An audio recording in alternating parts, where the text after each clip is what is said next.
Good morning.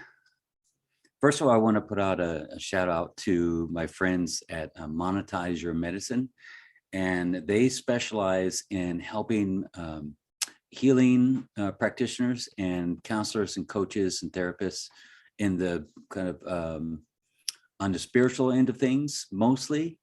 And I know that they help all kinds of other people too, just regular business people and athletes and all kinds of things. But where I'm connected with them is helping them to elevate my business. And I just went through a free 4-day workshop with them that I've just taken so many notes. I have these notes beside me. Just got so much information from them, and it was so helpful to think that I was going the right way, and I had this idea about how I should present myself, and I was completely wrong. And it really helped to get that information. Like, I'm really good at what I do, and I feel really confident about that because a lot of it is just it's consciousness, and some of it is skill, but there's some parts about business and marketing and advertising and presenting myself and presenting my message that I thought I was good at, but not really.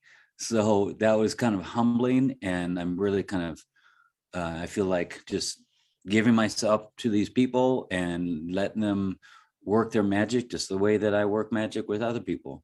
So I'm looking forward to joining up with them pretty soon and engaging that. And I'm excited about where that's going to take me. So it feels like this whole year I've been given messages from different people, psychics and readers and astrologists and all kinds of the messages. Whatever you want to do this year, it's completely possible. It's everything's lining up for you, from financial to dreams to house, and all those things are completely like, wasn't before, wasn't the right time, but now is the right time. So I'm really excited about that.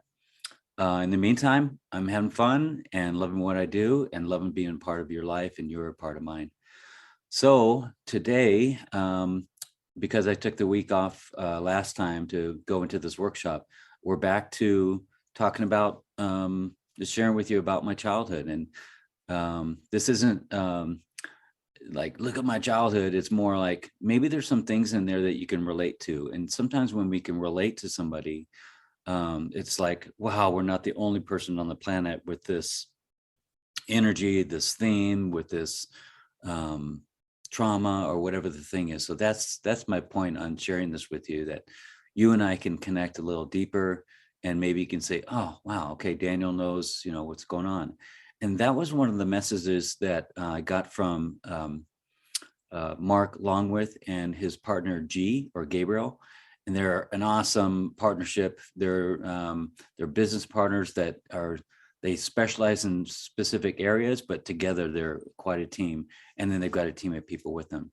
But what they showed me and were give me the message of is talking to people in a way that says, I know what your pain is, or I know your problem better than you know your problem.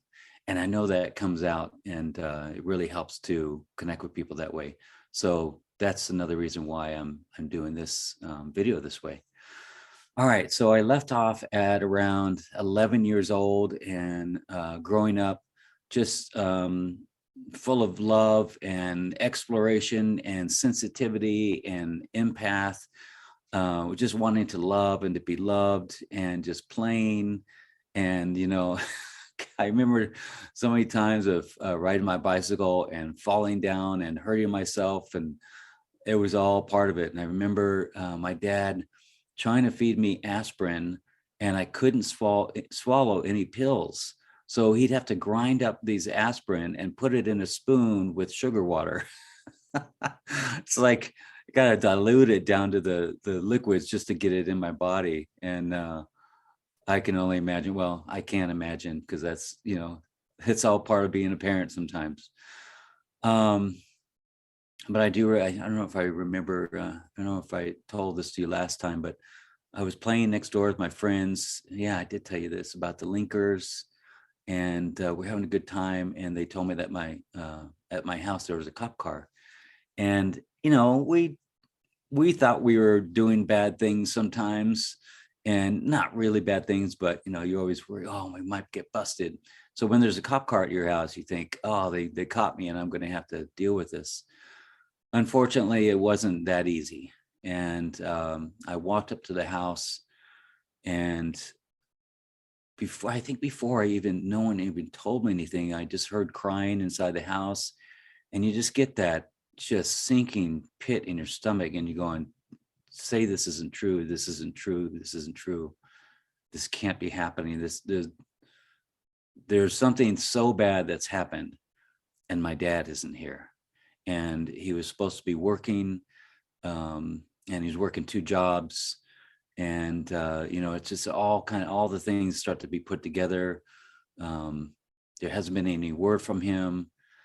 And my uncle was standing out there in front of the garage, and I walked past him. And as I walked past him, he was a pretty big guy, and he was a sheriff, and a few of my uncles were sheriffs. And he put his hand on my shoulder and he says, "Don't cry, you're the man of the house now." And I remember giving him that sideways glance, like, is that all you got? And I realized now, yeah, that's all he had. His amazing brother-in-law just died. And I can imagine, like, I have nothing to say. I have no idea what to say to this 12-year-old boy that just lost his father. And he was a great father. It'd be one thing if the father was an asshole and abusive, but he wasn't. And it's like, what do you say to that? And so I passed him and I walked up to the house, and his son was at the door, and all he knew how to do was to nervously laugh. And he said, I remember him saying, "I heard your father died." And I just went, I'm in a nightmare right now. And I just was trying to process this stuff. And 12 years old, you had just no way to process this. And God, man, I wish I would have known then what I know now, or been around the people that I'm around now. But I think I went past him, and this anger came up in front of him. But he was also, he didn't know what to say. And just, that must have been just brought up a lot of fear in him, because his father's a sheriff and my dad wasn't. He was a machinist. And he must have been thinking, God, this could happen to my dad, and this is making me scared and nervous. So I remember going into the living room, and it seems like people were kind of gathered around my mom, and people were saying their condolences. And I have no idea what happened after that. I just remember probably went to my room, and our aunt and uncle, the sheriff, I remember spending a lot of time at their house, and they were so supportive. And we would go there and just play with our cousins, and we have awesome cousins, and they had a pool, and they had a couple of German shepherds, and we would have these just get together and just support each other. And I feel like I was kind of in the, like, blinders on and just like half asleep, seems like. But I look at it now, and God, everybody was just doing their best to support us. And my mom, who now had 3 kids to support on her own, and didn't really have a job before, and didn't really drive. So she had to go back to driving. And the last time she tried to learn how to drive with my dad, the stories is that they got into a ditch. And that was the time my dad tried to teach her how to drive. Now she's got to learn how to drive. So she got a job with a penny saver, and that was her first job. And she just moved up from there. But during that time, I just remember just being so, just trying to make it through, just trying to get through life. And I remember them saying something like, there was no therapy back then. No one really, or at least my family wasn't really, as far as I knew, really engaged in therapy. And of course, there wasn't any real spiritual, metaphysical engagement. And so, but they did say, you take as much time as you need, away from school, just to, process this. And I said, like, I remember saying to myself, damn right I will. I'm going to take as much time as I'm going to use this to my advantage. And it was so nice to just disengage from life for a while. And I don't remember getting right into drugs or alcohol, but I did, sit in front of the TV and maybe ride my bicycle and just get angry, get pissed off at my dad. And I remember doing that. I remember I went to the bathroom at this is bringing up emotions already. God, I'm 58 years old and it still brings up emotion. I remember going to the bathroom at my aunt and uncle's house, my Aunt Barbara and Uncle Floyd. And I went to the bathroom and no one knew it. And I just got angry. I just got freaking angry at my dad. Why did you die? Why did you work 2 jobs? Why did you do this? And why did you do that? And couldn't you have done this? And I got so pissed at him. And I was just sitting there crying in the bathroom. And I think no one knew. Maybe someone did know. But I remember just getting mad at him. And I realized now that that was a way for me to just be not present with the emotion, not be present with the grief, not be present with the feeling. And I know that we ask these questions and demand these answers so we can take ourselves away from ourselves. And that was kind of probably one of the first steps for me to detach from myself. And you just do what you can do without completely going down that hole, that really dark hole. And I remember, it was cigarettes and pot and alcohol, not crazy, just, doing things like, screw this, I'm going to just do this, and not giving into shit about the world and about school and about anything. And that was what I needed. That's what I could do. And I didn't really have the support to do anything else. But I got through it somehow, and I went back to school, and people asked me about it, and I remember my good friends really give me some support and love and condolences. And my twin brother, was going through the same thing, and my sister going through the same thing. And I think about what my sister would have gone through. It's one thing for a brother, his sons to lose their father, but I feel like it's also something really huge for a daughter or a girl to lose their father. Like, it's such a rare thing to have a father that's there, that's emotionally available, that he did work a lot, but when he was there, and he was not abusive. He didn't abuse us kids. He was someone that you could count on. He was someone that people really loved and looked up to. And to have as a little girl to lose a father like that must have been, I can't even imagine. But as a son, that was also a tough time for my brother and I. At 12 years old, that was a really critical time. That's a time when you think about, wow, I'm coming out of my babyhood. I'm coming out of being a little boy. I'm 12 years old, and I start going through puberty, and what's this all about? And how come I'm getting an erection in the middle of school? You need a dad to talk to about that stuff, about sex and about these feelings and about how to fight, how to protect yourself. And that was just not there. So that was a tough time for all of us. And my mom and my dad had a dream before we were even born, to go to Europe and go to Africa someday. So I remember my dad had several jobs, several different careers. He was a cook at Love's Restaurant. We used to love going to Love's Restaurant, getting those barbecued beans. Oh my God, they were so delicious. And those ribs, oh, that smell when you walk in that place. And he was a cook. And I remember seeing him behind the counter there as a cook. And he also built boat seats for racing boats, and he had his own business.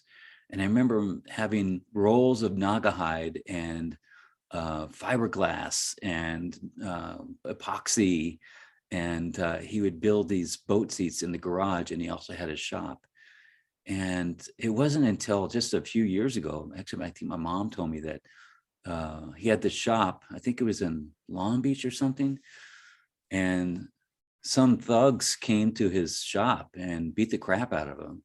And he had one of these industrial sewing machines, and they wanted money for the sewing machine. They were going to beat him up if he didn't give them the money. It was that kind of a thing. And of course, I never knew anything about it. It was totally hidden from us until just a few years ago. And that's what he was going through. And he was just doing the best to provide for his family. And my mom and dad were managers at Mother Butler's Pies. And Mother Butler's was like Coco's, like what's the other one? Well, Coco's is the big one that I can think about. Oh, Marie Callender's, it's kind of like that. And I remember it being right on the side of the freeway. I think it was the 5 freeway back in the 70s. And we would go there as kids, and my mom and dad would work all these hours at this place and bring the kids there. And then my dad had a couple of jobs. He's turned it into being a aerospace machinist with Bertea and Parker Hannafin, which was in Orange County I think it was pretty close to the John Wayne Airport, maybe beyond that.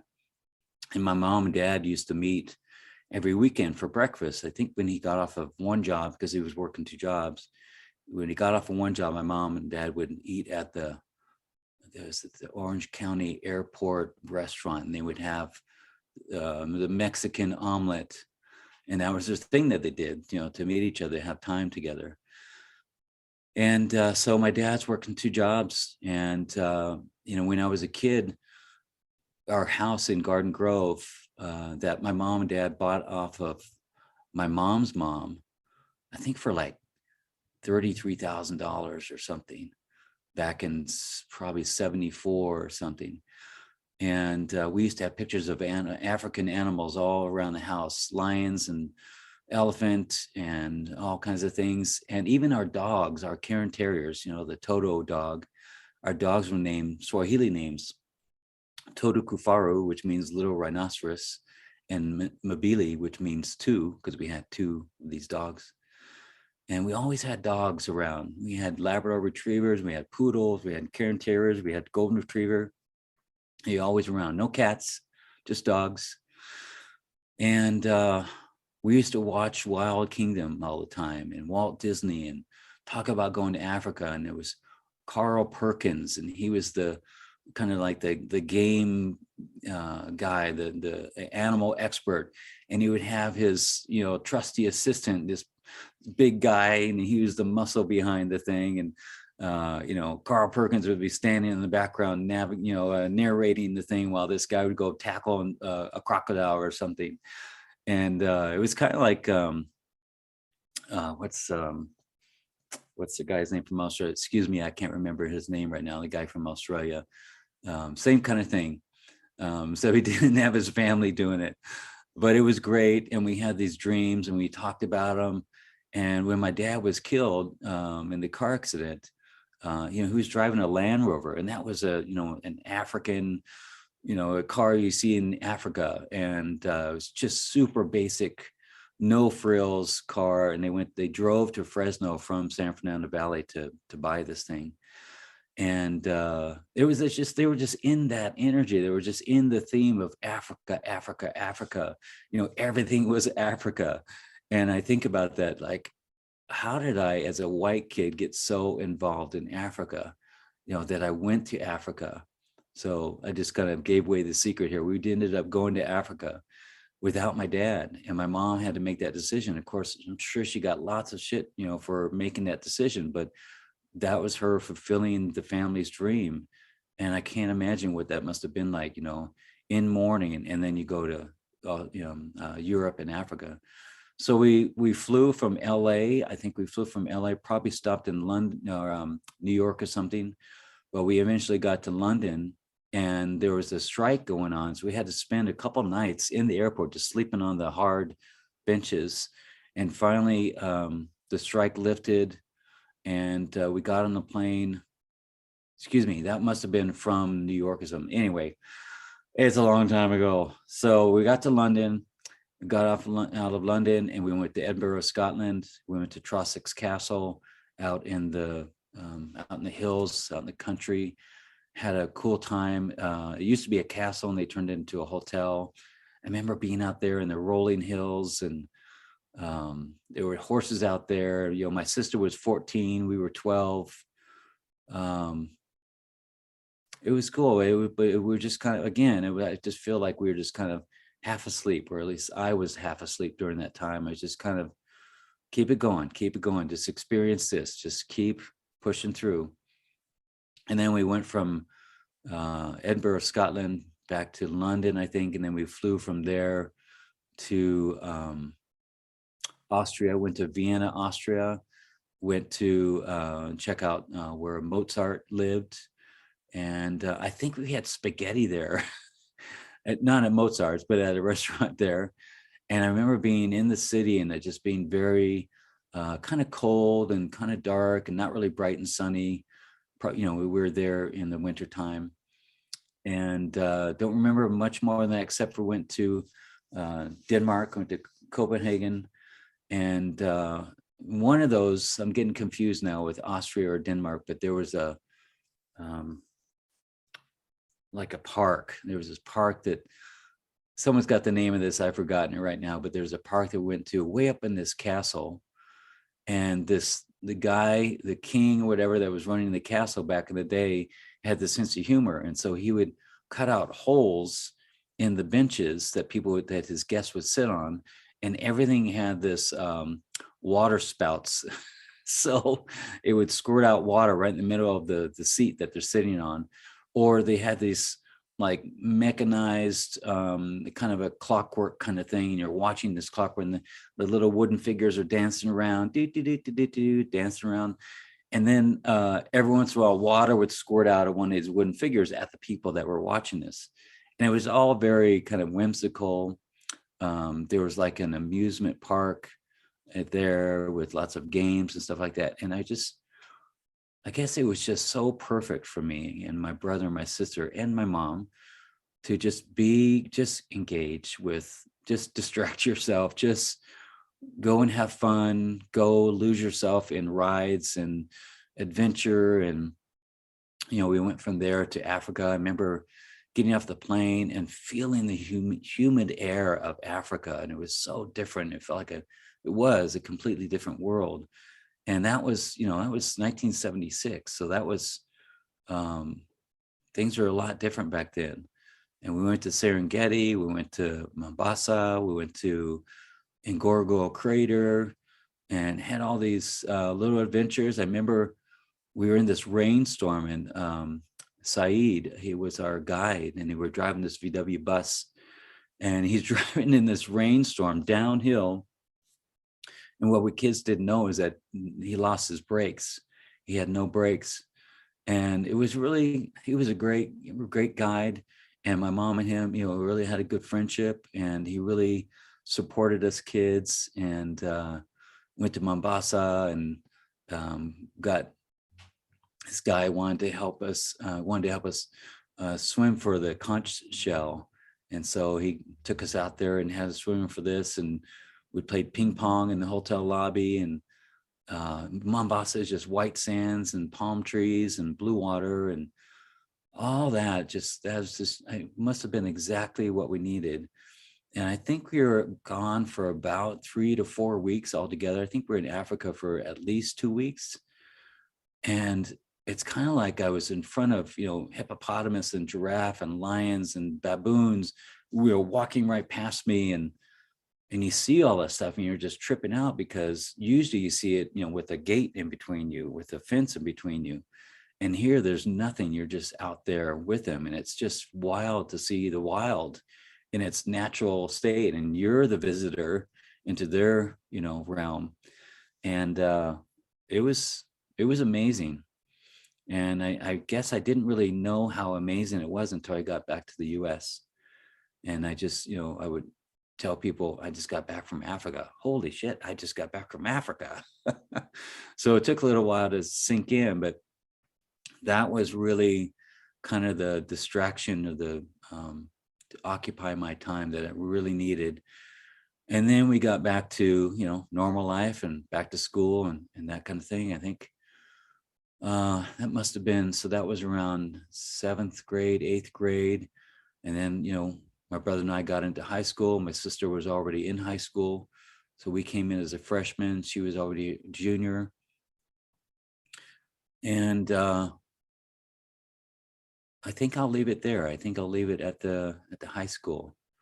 And I hope you enjoyed the little details about the Africa trip. It brings back memories of uh, going on a trip that pretty rare for anyone to go on, to go to Europe and Africa. And it really kind of, I don't know, it kind of gave me this I don't know, maybe some character, or maybe, wow, I've been to Africa.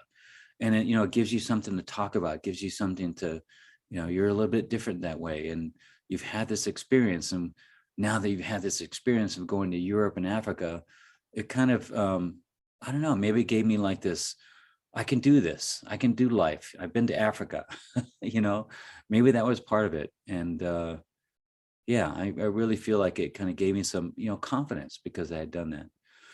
So I'll leave you with that. Thank you so much for listening, watching.